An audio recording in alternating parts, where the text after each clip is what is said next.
Thank you, Honorable Speaker. I will suffer the same incapacity as the Leader of Majority that, we have not had the benefit of the report of the committee, but Senator Khalwale has attempted to shed some light on what the committee has done. First of all, allow me to comment on the question of the road maintenance levy fund. Honorable Speaker, our Constitution has set out everybody's job. Everybody's job is clear in the Constitution that certain classifications of road are going to be done by the county government, certain classifications are going to be done by national government. I am very proud as SG of ODM that my party leader and my party has taken a position on this question of RMLF because we are solid believers and defenders of the Constitution and we believe in devolution. My party leader's position, and which is my position, is that members of the National Assembly has no business. They have no business constructing roads. And if they have a problem, the problem is not with Sifuna. I take my instructions from my boss, my party leader. And as a senator of Nairobi, I have been charged to ensure that we defend devolution at every turn. So that even in that matter that is before the courts, I remember the chair of the Council of Governors, who also happens to be from my party, appeared before the Roads Committee, and he gave us a chronology of this fight. And in his wisdom, he had indicated that, in fact, they had tried to have conversations with the National Assembly, but those conversations never work. Because I remember when we were doing mediation on the division of revenue, the members of the National Assembly, in very condescending tones, were telling us that we, as the senators, should go and tell the governors to withdraw the case in court on RMLF. And we agreed with the chair of the Council of Governors as senators that we want that matter to be resolved by the courts once and for all. Because the law is there, the Constitution is there, there is absolutely no reason why we should be fighting about this. And the most callous thing, Honorable Speaker, I have never been a member of the National Assembly, and maybe one day if I will be, maybe this, I don't want to use the word disease, but this attitude maybe will come over me, that somehow they have dissected the populations, they know the people who belong to the national government and the people who belong to the county governments. That, Honorable Speaker, it doesn't matter what prejudice the people suffer, for as long as the National Assembly does not get what it wants, then we can hold the entire thing at ransom. I remember sitting here with those members, I don't want to mention their names, but they know themselves. Honorable Speaker, they told us in no uncertain terms that if they don't get RMLF, we will not get division of revenue. And I hear that I've told Senator Khalwale's committee the same thing, that in fact, if they don't get these RMLF funds, they don't care whether CHPs are being paid. I am very happy that you are able as a committee to distinguish these things, to separate them, and let that controversy over RMLF be resolved in the courts in accordance with the law. But really, it is very callous, even for the members of the National Assembly, the 17 of them from Nairobi.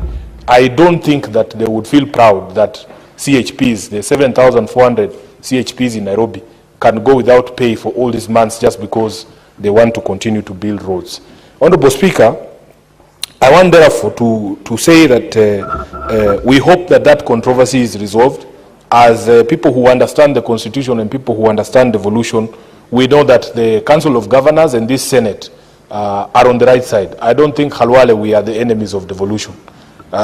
We have stood very firm on the floor of this House in our committees, even when we were doing mediation on division of revenue, to make it very clear to the National Assembly that, first of all, we are not enemies of the National Assembly, but we have an oath that we swore on this Constitution to defend county governments and their interests. And if the Constitution says a certain role is to be executed by the devolved units, we have a responsibility to defend that position. So when we say that it is our belief, both as a Senate, as a Senator of Nairobi, as SG of ODM, as a member of ODM, that RMLF should be fully devolved, the entire amount should go to the county governments, it is because that is what the law says.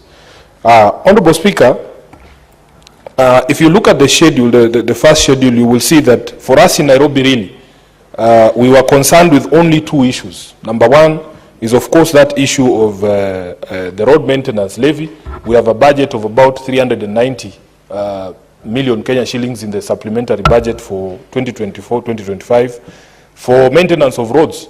Those of you who have been moving around our estates in Nairobi, and I can see the Deputy Speaker looking at me because he's not very happy with the situation of the roads in Nairobi. And I am sure all of you have problems. You go to places in Kilimani, you go to Isili, everywhere our roads are in pathetic shape. And we were hoping that this impasse is resolved, because it is also acknowledged that we need the resources to be able to do these roads. And therefore, we hope that it will be resolved as soon as possible. But you can see on that schedule, the first schedule, Honorable Speaker, we have the 224 million Kenya shillings, which is sufficient to cover the stipend of 2,500 shillings for 7,464 CHPs for 12 months. And then there is an amount that has been allocated there for basic salary arrears for county government health workers.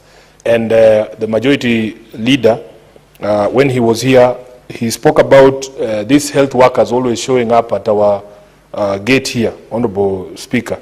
And last week, there was such an event, just before we broke for recess, and you dispatched me and the Senator for Meru to go and speak to them. And I was very happy that we are not just paying lip service. The majority leader was not here.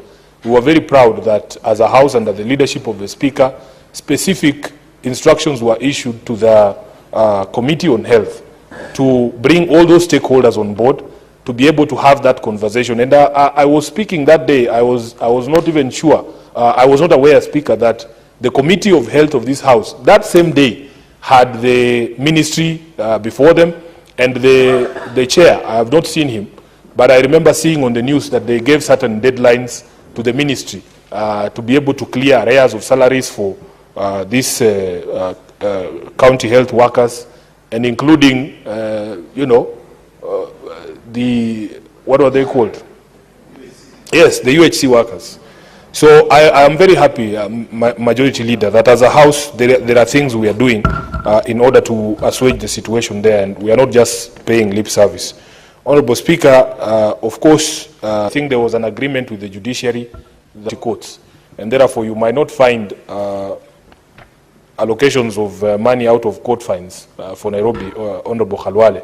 But I agree with you that there needs to be greater transparency in disclosures from Treasury on amounts of money that are collected in terms of court fines originating out of enforcement of county legislation. If you look across the country, of course, Nairobi is notorious. The number of people who are arrested on a daily basis for violation of bylaws, and then even today, it is full of people who are being charged with various violations, and it is true that we need greater disclosures from Treasury on these amounts. So therefore, Speaker, with all those remarks, I will be hoping that we will have view of the report to see how the other matters have been treated. But it is very, very unfair. I honestly believe it is very unfair that we have kept counties waiting or awaiting these resources for such a long time just because of a dispute amongst leaders.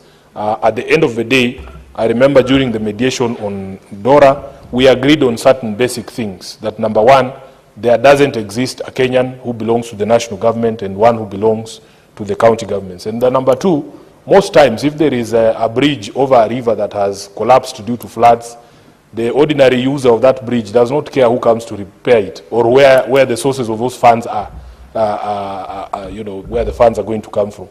They just want the bridge repaired. So as leaders, really, we should not have a situation where a standoff between the Council of Governors and the National Assembly results in such a situation, and including the many donor-funded projects, especially because of happenings that are going on in the US, this supporting healthcare in our counties.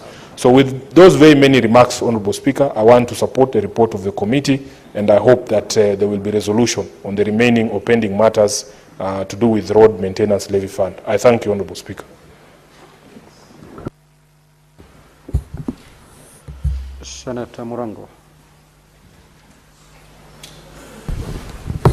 Asante sana